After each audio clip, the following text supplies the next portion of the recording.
ছেড়ে দিতে বলছে আমাকে। আমি যাব না বলছি না, আমি যাব না। আমাকে আমার সাথে মরে যাবে। প্লিজ প্লিজ আমাকে ছেড়ে দেন প্লিজ। আমার যাওয়া যদি ছেড়ে, ও মাই গড।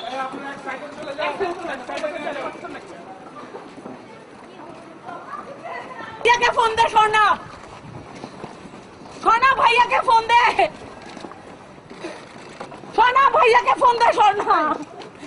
আমার প্লিজ আপু, প্লিজ আপু, আপু মারতেছেন কেন? আপনি মারতেছেন কেন আমাকে? খালি আপু আম্মু আমাকে ছেড়ে দেন না কেন? আমি হিটের কথা, আমার জামাটা ছিঁড়ছেন কেন? আমি সুন্দর আপু ওইখানে আপনাকে ছবি তুলতে, আমার আম্মু মরে যাবে। আপু আমাকে ছেড়ে দেন, আপু আমি চলে যাচ্ছি বাড়িতে।